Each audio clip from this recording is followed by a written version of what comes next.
Pay close attention. The news you are about to see is fulfilling Bible prophecy.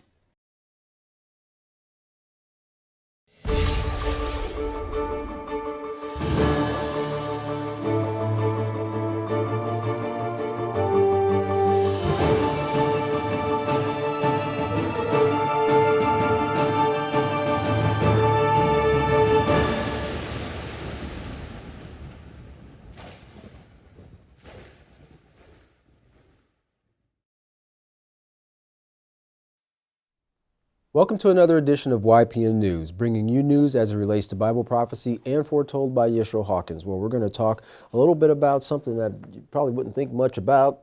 Parents buy it all the time.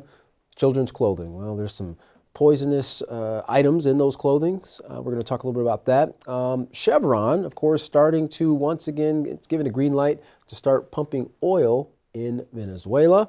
And Russian diplomacy, we're going to talk a little bit about how that's working out with them and much more as we begin today's broadcast. So pay close attention. There's a consumer alert for nearly 90 different pieces of children's clothing that were manufactured recently featuring Disney and Star Wars characters. Those items have been recalled due to the risk of lead poisoning. Popular clothing items under the recall made by Bentex were sold at TJ Maxx, Amazon, and other retailers through August of this year. The clothier is offering consumers a full refund. Well, healthcare professionals are getting ready for a surge of post-Thanksgiving RSV cases. Now, experts say that family gatherings and large crowds are the perfect breeding ground for the triple-demic of RSV, COVID, and the flu. Health officials are giving out public warnings as more than 3/4 of the nation's pediatric hospital beds are occupied. Hospitals are seeing a surge in urgent care visits along with a shortage of needed medicines. Dr. John Brownstein, Chief Innovation Officer for Boston Medical Children's Hospital and an ABC News contributor, said in an interview with ABC News Live that most people recover just fine from either the flu or RSV or COVID, and that it's hard for medical professionals to tell which one a person has without a test. This season, RSV is impacting our youngest kids with wheezing and coughing. Now, flu has a distinctive high fever, and COVID impacts parts of the body beyond your lungs with the loss of taste and smell, but that's less likely, he said, with the Omicron variant. Well, he continued, it's really about managing those symptoms at home, like drinking plenty of fluids and having moist air and over-the-counter pain relievers. And if symptoms get worse, then that's when you should call your doctor. But hold off until it's necessary because our hospitals are overcrowded right now. In Catan, they're even showing that they're setting up just kind of makeshift. They're back to the makeshift places to treat these individuals coming in with this triple-demic. Right. Well, Dr. Brownstein continued by saying that he's very worried about the overcrowded hospitals and the holiday gatherings that can accelerate the rates of infection with any of these illnesses. And he thinks because of these three, the RSV, COVID, and flu, hospitals will remain overcrowded for weeks or even months to come. Well, because of the ongoing drought in Europe, farms in Romania are having to reduce what crops they plant for the upcoming season. Now, one farmer is giving up many traditional crops like sunflowers, wheat, and corn, as a result leading to more shortages of staple crops and higher prices as many other farmers are forced to do the same. And Catan is just once again adding to the already very high food crisis that we're seeing across the world. Right. Well, the crops that are being planted are those more resistant to drought, which is a great thing, but they're used mostly to feed livestock, not people. Viorel Marin, a farmer in Romania, said we must focus on feeding animals due to climate change. He said you can't plant something that doesn't yield a profit. Another farming couple, Mihai and Paula Busrick, said that farmers aren't growing their own food anymore. There's no more corn. Food is going to the animals and not people, and that they are really having to plan now because food has to come second to their bills. That's a tough decision for anybody to have to make. Those two, just being a man and wife, but imagine a family with children having to make those decisions as well. Well, Daniel Markhu, an agricultural meteorologist, said in an interview with Al Jazeera, because the drought is lasting through all the seasons, they're seeing problems with many crops, including maize, which is one of those big staples. Local farmers say that there are no longer 4 seasons, but only 2 now, summer and winter, as autumn, in terms of temperature this year, only lasted a couple of weeks.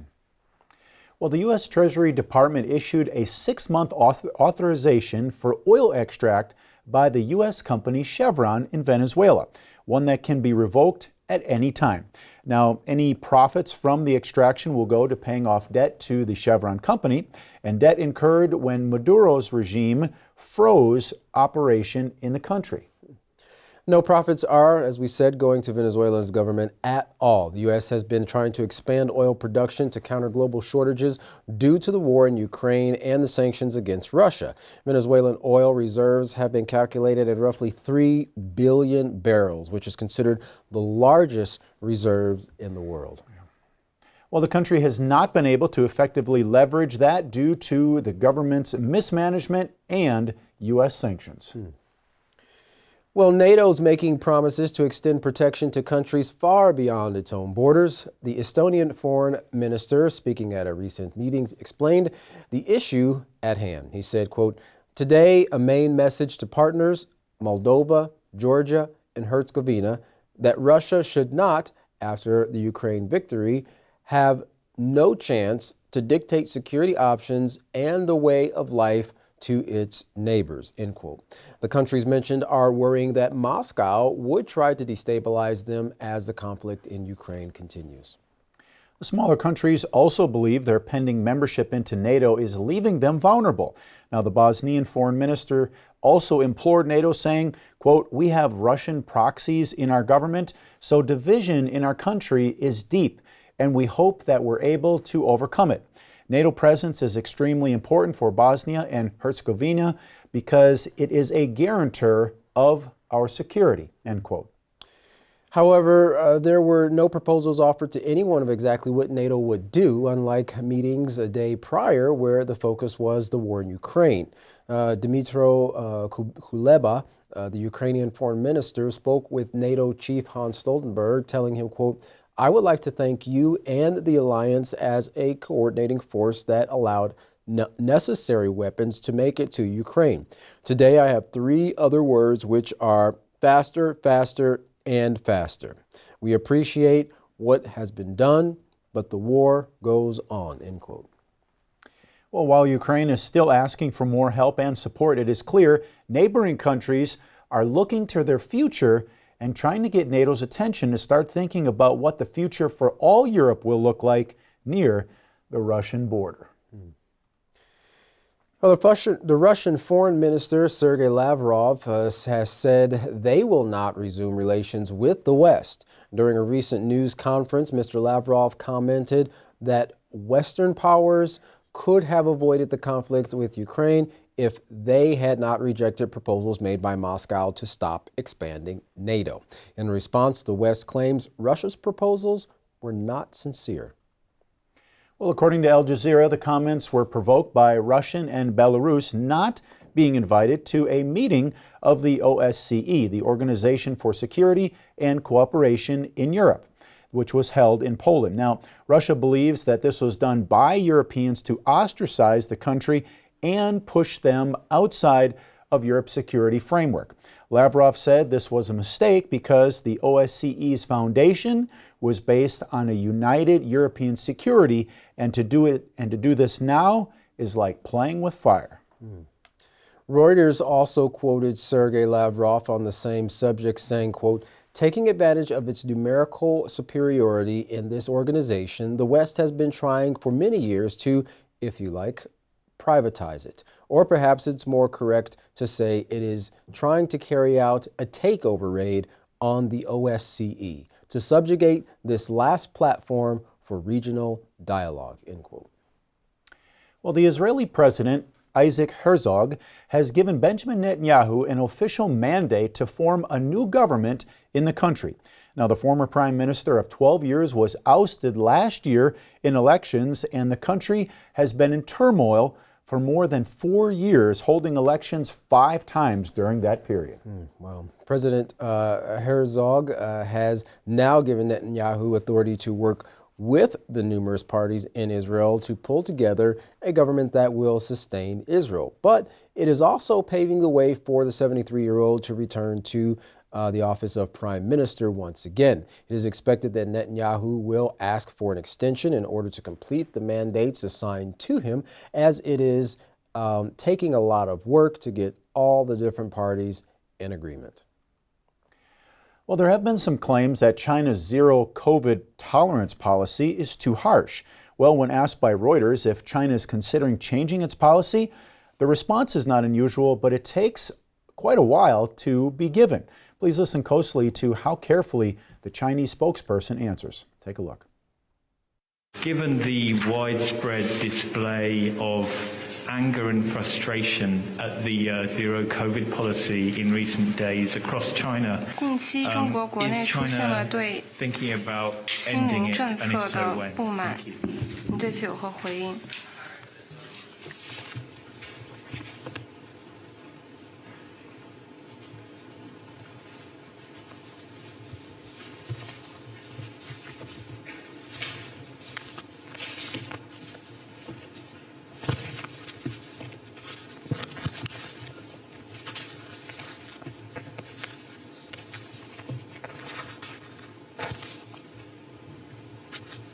请你重复一下你的问题。 Could you repeat the question, please? A question from Reuters. Given the widespread 近 display 期中 of 国国内 frustration with the zero 表现 COVID 出了 policy, 对 is 清零 China 政策的不满， considering 中方是否 ending 考虑 it soon, and if so, 在 when? 很快的时期内结束这个政策？如果是的话，什么时候会结束？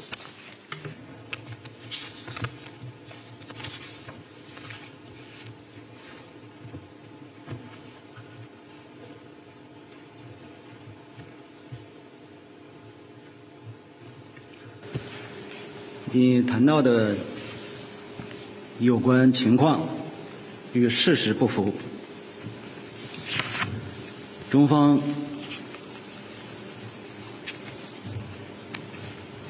一贯根据动态清零的总方针，根据现实的情况，一直在进行有关的调整。 Looked as if he was searching his notes pretty intently there, hoping to find something that would satisfy the question, but really all I could say was, nope, not harsh at all. No, right. Definitely chewed up his words on that one. Well, this next video from the Wall Street Journal explains how Russia is getting some of its oil exported to the U.S. via another country. What's most amazing about this story is the way it's done does not violate U.S. sanctions. Take a look at the next video. In late May, 3 months after the U.S. imposed sanctions on Russian oil, gasoline made from Russian crude was delivered to this terminal in New Jersey. It was later distributed to gas stations across the East Coast. It came from this refinery in Italy, owned by Russian oil giant Lukoil. That's because of a U.S. sanctions loophole that allows banned Russian crude to be refined in a country outside of Russia and sent to the U.S. We tracked ships, pieced together months of commodity data, shipping documents, and satellite imagery to reveal how Russia's second largest oil and gas company, Lukoil, is sending Russian oil refined in Italy to companies like Exxon in the United States without violating sanctions. Our investigation shows that Lukoil's ISAB refinery in Syracuse, Sicily, represents one of the most extreme examples of this loophole. The vast majority of the crude for this refinery comes from Russia. It's then refined in Sicily, after which it's considered Italian, thanks to a long-standing industry practice that allows the origin of oil to change based on where it's refined. The U.S. launched sanctions against Russia as punishment for invading Ukraine in late February, banning imports of Russian oil and oil products, as well as blacklisting Russian oligarchs and companies the U.S. says are close to President Putin. Unlike Russia's largest state-owned oil and gas company, Rosneft, Lukoil was not sanctioned. Lukoil still has a presence in the U.S. and distributes oil products to 11 states, according to the company's website. The only reason it can sell Russian oil into the U.S. is because it stops at the refinery in Sicily on its way here. Lukoil's refinery in Sicily is the second largest in Italy and the fifth largest in Europe. Before the war, it brought in and blended crude oil from at least 15 different countries, with an average of 30% coming from Russia. Now, the overwhelming majority of it comes from Russia because European banks stopped lending money to the ISAB refinery after Russia invaded Ukraine. As a result, the Lukoil refinery was no longer able to buy crude from other countries. Since April, as much as 93% of its feedstock is pure Russian crude. The rest is a Russian-Kazakh blend, or Kazakh, according to data from commodity tracking firm Vortexa. All of the crude came from Russian ports, with the most coming from Primorsk. We see a shipment loading there in this satellite image from late March. The vessel here is the SCF Baltica, a tanker belonging to Russia's largest state-owned shipping company, Sovcomflot, a company sanctioned by the US.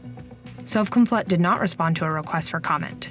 We see the same ship again a few weeks later, delivering that oil to the refinery in Sicily. It's this crucial stop that eventually allows Lukoil to sell this oil as gasoline and other products to the US. A spokeswoman for the U.S. Department of the Treasury, which administers and enforces sanctions, declined to comment. But U.S. sanctions state an exception for any Russian-origin good that has been substantially transformed into a foreign-made product. Well, interesting that the U.S. can put sanctions on Russia, but Russia can just ship it over there to Italy, make a stop, and then come right back to the U.S. That's right. Since they're the ones that's refining it, it's considered coming from Italy and not Russia. Interesting. Well, the Holy See has issued a statement expressing bitterness and surprise at the choice of appointing underground Bishop John Peng Weizhou now to the Diocese of Jingxi. Now, this appointment violates the agreement between China and the Vatican. The problem? Well, President Xi Jinping's government has selected Weizhou. Well, this decision is not in line with the 2018 agreement between the Vatican and China. The goal of the agreement was concerning bishops and that the Vatican nor China could make unilateral decisions concerning their office. The Vatican statement says that Rome is waiting for clarification and also reaching out to China for a continued respectful dialogue. Well, we end our coverage with the United States Air Force's newest member, the sixth-generation stealth fighter jet called the B-21 Raider. Take a look at this video. America's newest long-range stealth bomber made its public debut today. The B-21 Raider is the U.S. Air Force's sixth-generation stealth fighter, which is intended to replace the aging bomber fleet. It's designed to deliver both conventional and nuclear weapons while flying undetected to air defense systems. The Air Force plans to acquire at least 100 new bombers, which will cost about $203 billion over the next 30 years. The aircraft was named after the famous airman Doolittle Raiders, who flew the surprise bombing run in Tokyo in 1942. The new Raider will be stationed at Ellsworth Air Force Base in South Dakota, while Dyess Air Force Base in Texas could be an alternate location. Well, the United States Air Force's newest member, the B-21 Raider. Now, interestingly, there they might choose Dyess Air Force Base, which is right here in our backyard in Abilene, Texas, as one of its locations. That's right. And it's another thing is, you know, with all the technology that mankind has developed over the years, it seems like they're always using it as a way of destruction, you know, and even with a lot of the things we've seen in the medical field, you know, a lot of these have actually created more harm than benefit, especially when it comes to a lot of the pesticides that are being used. But of course, with the drought and everything we've seen, we've just talked about some of the Romanian farmers. They're not able to do as much as they have been able to in previous years. So we're seeing an all-around, weight being put upon society because we're facing war. They're also facing starvation. and no one has any answers. Yeah, and as you said, as we have these humanitarian issues, we're still dumping a lot of money in the military. We sure are. Well, if you want to find out more about these stories, contact the House of Yahweh. When you do, don't forget to request your free copy of the monthly newsletter and the Prophetic Word magazine. Here's how. To contact the House of Yahweh, you can write them at the House of Yahweh, P.O. Box 2498, Abilene, Texas 79604. You can call them at 1-800-613-9494.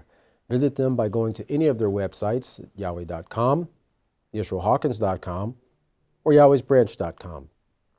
You can visit our website by going to ypnnews.com.